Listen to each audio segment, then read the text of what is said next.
Hi,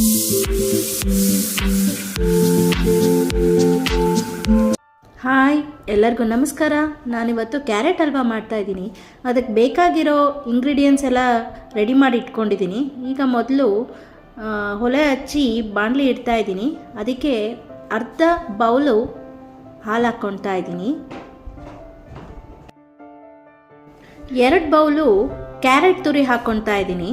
ದೊಡ್ಡದು 3 carrot ಆಗಿದೆ. ಹಾಕಿ ಒಂದು ಅರ್ಧ ಬೌಲ್ ಸಕ್ಕರೆ ಹಾಕ್ಕೊಂಡಿದ್ದೀನಿ. ಅರ್ಧ ಬೌಲ್ ಸಕ್ಕರೆನಲ್ಲೇ ಹಲ್ವಾ ಮಾಡ್ಬೋದು. ನಾನಿಲ್ಲಿ ಹಾಲು ಮೊದಲೇ ಕಾಯಿಸ್ಕೊಂಡಿದ್ದೀನಿ. ಹಾಲು ಮತ್ತು ಸಕ್ಕರೆನಲ್ಲೇ ಬೇಯಿಸ್ಕೊಳ್ಬೇಕಾಗತ್ತೆ. ನಾನಿಲ್ಲಿ ನೀರು ಹಾಕ್ಕೊಂಡಿಲ್ಲ. ನೀರಿನ ಅವಶ್ಯಕತೆ ಇಲ್ಲ. ಇಲ್ಲಿ ಇದರಲ್ಲೇ ಬೇಯುತ್ತೆ ಕ್ಯಾರೆಟು.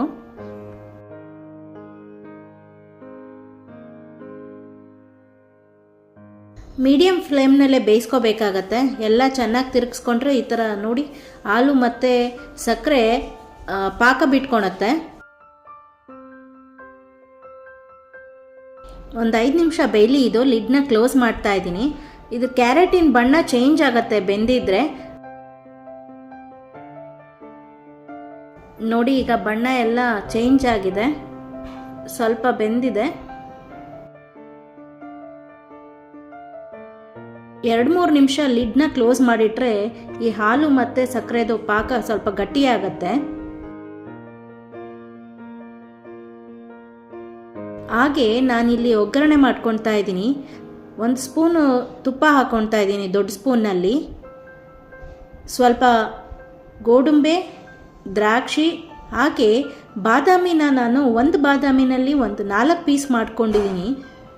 ಸ್ವಲ್ಪ ಗೋಲ್ಡನ್ ಬ್ರೌನ್ ಬರೋ ತನಕ ಗೋಡಂಬಿನ ಹುರ್ಕೋಬೇಕಾಗತ್ತೆ.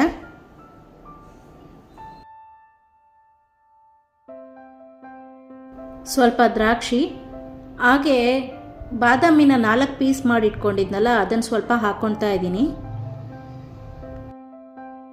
ವಿಡಿಯೋನ ಸ್ಕಿಪ್ ಮಾಡ್ದಲೇ ನೋಡಿ. ಕ್ಯಾರೆಟ್ ಹಲ್ವಾ ಚೆನ್ನಾಗಿ ಬರೋದಕ್ಕೆ, ಹದವಾಗಿ ಬರೋದಕ್ಕೆ ಒಂದು ಟಿಪ್ಸ್ ಹೇಳ್ತೀನಿ.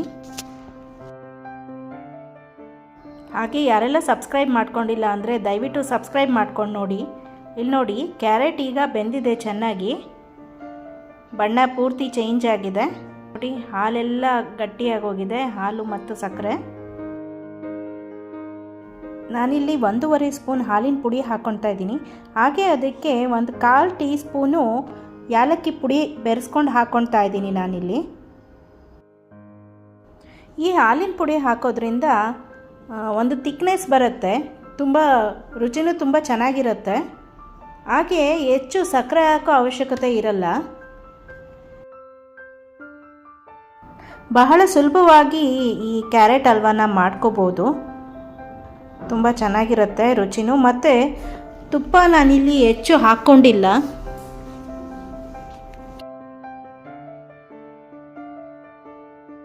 ನೀವು ನಿಮ್ಮ ಮನೇಲಿ ಟ್ರೈ ಮಾಡಿಬಿಟ್ಟು ಕಮೆಂಟ್ ಮಾಡಿ ಹೇಗಿತ್ತು ರುಚಿ ಅಂತ ಅಂದು.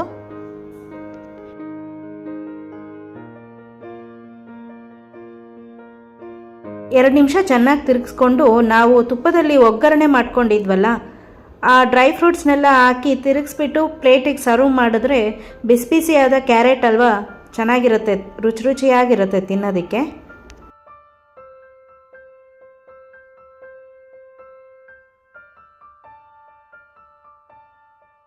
ಈ ರೆಸಿಪಿ ನಿಮಗೆ ಇಷ್ಟ ಆಗಿದ್ದರೆ ಒಂದು ಲೈಕ್ ಕೊಡಿ, ಹಾಗೆ ಸಬ್ಸ್ಕ್ರೈಬ್ ಮಾಡ್ಕೊಳ್ಳಿ. ನಾನು ಮಾಡೋ ಪ್ರತಿಯೊಂದು ವಿಡಿಯೋಗಳು ನಿಮಗೆ ನೋಟಿಫಿಕೇಷನ್ ಬರುತ್ತೆ.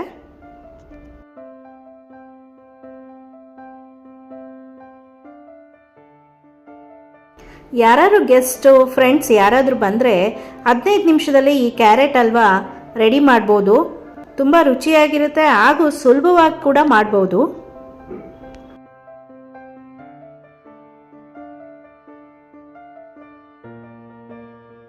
ಈ ರೆಸಿಪಿ ನಿಮಗೆ ಇಷ್ಟ ಆಗಿದ್ದರೆ ದಯವಿಟ್ಟು ಲೈಕ್, ಶೇರ್, ಸಬ್ಸ್ಕ್ರೈಬ್ ಮಾಡಿ ಮತ್ತು ಕಮೆಂಟ್ ಮಾಡೋದನ್ನು ಮರಿಬೇಡಿ. ಧನ್ಯವಾದಗಳು.